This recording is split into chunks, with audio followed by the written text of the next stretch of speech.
सामाजिक चेतना के अभियान के तहत जो एसएसबी द्वारा आज कार्यक्रम खेलकूद का किया जा रहा है, उसको लेकर सर क्या कहेंगे आज?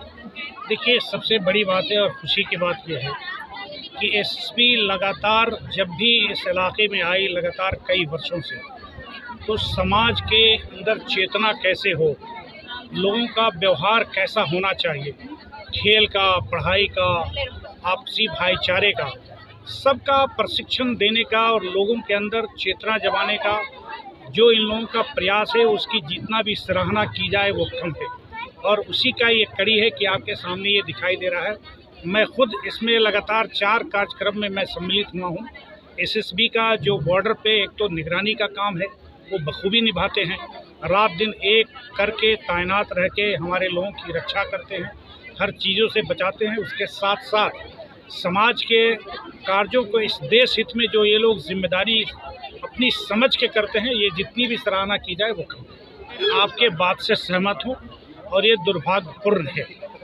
रक्सौल शहर आज से 20 साल पहले यहाँ क्रिकेट का टूर्नामेंट होता था, फुटबॉल का टूर्नामेंट होता था। जो रेलवे ग्राउंड था, माना कि ये रेलवे ग्राउंड है, लेकिन उसमें मैं भी सम्मिलित हूँ। ये हमारी जिम्मेदारी है। जिसको तालाब बना दिया गया वो खेल का मैदान होना चाहिए। जब रेलवे की ज़मीन दूसरे को लीज पे दी जा सकती है तो खेल के मैदान के लिए क्यों आवंटन नहीं हो सकता है। मैं इससे सहमत हूँ कि हम लोग भी इसके लिए प्रयास करेंगे और मैं आपको यकीन दिलाता हूँ कि मैं रेल मंत्री से बात करूँगा। पूर्व में भी मैंने बात की थी और हमारे यहाँ के जो सांसद हैं वो हर कामों के लिए प्रयासरत रहते हैं। मैं उनसे भी गुजारिश करूँगा कि इस रक्सौल शहर के तरक्की के लिए, खेल के बढ़ावा के लिए और लोगों के, मैं समझता हूँ कि स्वास्थ्य से भी जुड़ा चीज़ है।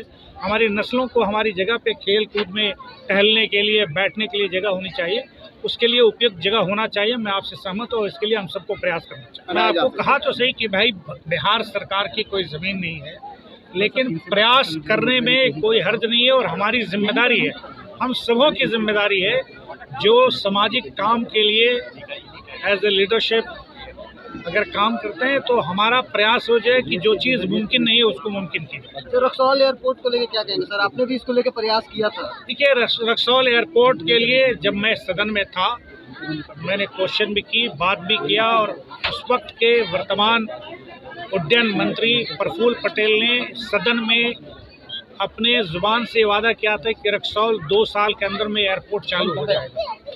उसके बाद सर्वे भी हुआ, लेकिन मैं समझता हूँ तकनीकी कुछ मजबूरी रही होगी कि अभी तक चालू नहीं हुआ, लेकिन इसकी सख्त ज़रूरत है। रक्सौल का एयरपोर्ट हर कीमत पे चालू होना चाहिए।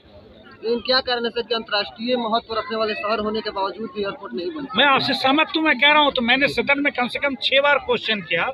ये शहर की जो भौगोलिक स्थिति है, हम यहाँ से इस बॉर्डर पे हमारे कल चुके देख लें, हमारे यहाँ सैनिक हैं, हमारे यहाँ लोगों का फुटफॉल है। एयरलाइंस का शायद ऐसा आकलन है कि यहाँ फुटफॉल नहीं होगा, उनके एयरलाइंस नहीं चल पाएंगे, लेकिन ये हम लोगों की जिम्मेदारी में है कि जहाँ अगर कम भी चलने वाला है, चूँकि इसका एक महत्व है।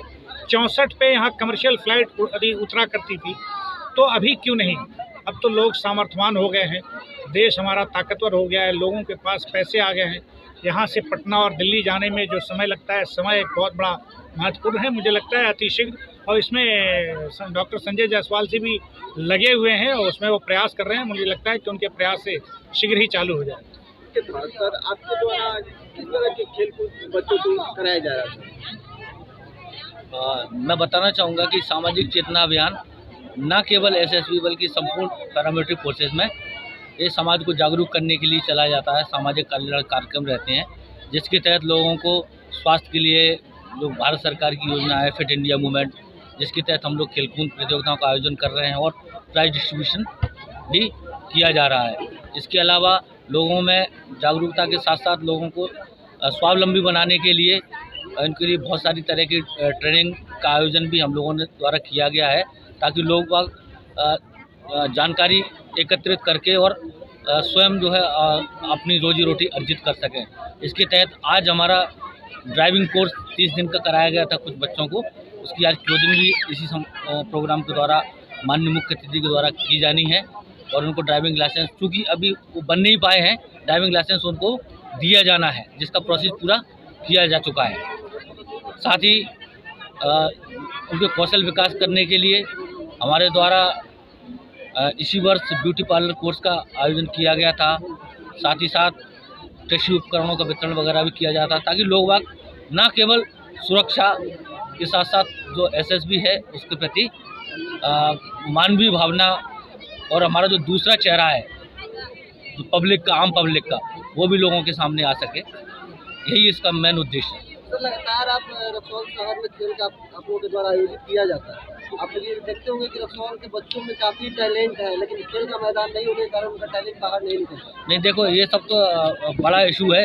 खेल का मैदान हर स्कूल में आज तो गवर्नमेंट के द्वारा स्कूल प्ले ग्राउंड जो है मैंडेटरी किया हुआ है। साथ ही साथ स्कूल में जो है खेल का पीरियड भी कंपलसरी किया हुआ है। हम लोग यहाँ पर जो इतना ओपन एरिया है हवाई अड्डा पे, सबसे बड़ा फ़ायदा इसका ये है कि यहाँ पर जवान तो अपनी ट्रेनिंग करते ही हैं, अपनी पीटी परेड जो होती है उसके साथ साथ यहाँ पर पूरे रक्सौल एरिया के जितने भी युवा हैं वो यहाँ पर डेली सुबह शाम फिजिकल प्रैक्टिस के लिए आते हैं, रन करते हैं, दौड़ते हैं। और इसके द्वारा एसएसबी के जो हमारे जो ट्रेनिंग स्टाफ है उसके द्वारा भी इन लोगों को हाई जंप, लॉन्ग जंप और रनिंग में क्या क्या मतलब चीज़ों को ध्यान रखना चाहिए, वो सब चीज़ें भी यहाँ पर बताई जाती रहती हैं। मानव तस्करी काफ़ी बढ़ चुका है हमारे एरिया में, इसको लेके रोकथाम को लेके क्या आपके द्वारा सर क्या किया जाता है? मानव तस्करी को लेके हमारे यहाँ एक एंटी ह्यूमन ट्रैफिकिंग स्थापित की गई है, जिसमें पिछली वर्ष लास्ट ईयर 76 लोगों को करीब रेस्क्यू किया गया है। और इस वर्ष भी अभी इसी महीने में हाल फिलहाल अभी जनवरी-फरवरी महीने के अंदर भी 26 के आसपास रेस्क्यू हमने किए हैं। इसके अलावा एएसटी टीम के इनपुट पर जगह जगह पर मोतिहारी और लखनऊ में भी रेस्क्यू ऑपरेशंस किए गए हैं। सर, नेपाल पड़ोसी देश में जो भंसार है वहाँ पे एनजीओ काम करती है, लेकिन अपने भारत इतना बड़ा देश होने के बावजूद भी कस्टम के एरिया में इस तरह की कोई इकाई नहीं है जहाँ पर वो एस्टेब्लिश एक ऑफिस लगा के लोगों में अवेयरनेस भी लाए, ताकि आम लोगों तक ये इन्फॉर्मेशन पहुँच सके कि SSB 47 बटालियन के तहत एक और इकाई है जो मानव तस्कर को रोकने में अग्रसर है। इस तरफ आप कैसे देखेंगे? और नहीं, मानव तस्करी के लिए हम लोग अभी प्लान कर रहे हैं कि हमारी एक गाड़ी है उसमें मतलब जो मानव तस्करी के लिए कि क्या क्या जो है क्या क्या उसकी पॉसिबिलिटीज़ हैं, क्या किन लोगों को इसमें विक्टिम बनाए होते हैं। उसके लिए हमारे जितने भी प्रोग्राम होते हैं, सामाजिक चेतना अभियान होते हैं, उसमें भी हमारे कई जगह डिस्प्ले भी रहते हैं, ताकि कम से कम लोगों को बोर्ड देख कर भी थोड़ा जागरूकता आए कि किस तरह के केस जो है इस तरह के मतलब जो इनके लालच में आ जाते हैं। और वो इसके लिए जो है हमारी एंटी ह्यूमन ट्रैफिकिंग कंटिन्यू प्रयासरत है। और जो सिस्टर एजेंसी हैं, पुलिस हुई और इसके अलावा डिस्ट्रिक्ट एडमिनिस्ट्रेशन है, उसके साथ भी कंटिन्यू तालमेल बनाए हुए हैं। सर, देखा जाए तो नेपाल एक छोटा शहर है सर, और अगर कोई रक्सौल से अगर बीरगंज जाना चाहे उस बीच कई जगह चेकिंग होती है, लेकिन वहीं अगर कोई बीरगंज से रक्सौल आए तो उस बीच कहीं भी हमारे ऐसे कोई भी नहीं है जहाँ पे चेकिंग होता हो। नहीं, ऐसा आप नहीं कह सकते। आप किसी भी जगह जाते हैं, क्योंकि नेपाल और इंडिया के बीच में रोटी बेटी का संबंध है, फ्रेंडली कंट्री है, तो जो नेसेसरी चेकिंग है वो एसएसबी के द्वारा, साथ ही साथ जहाँ बॉर्डर पर पुलिस है उसके द्वारा की जाती रही है और हमेशा की जाती।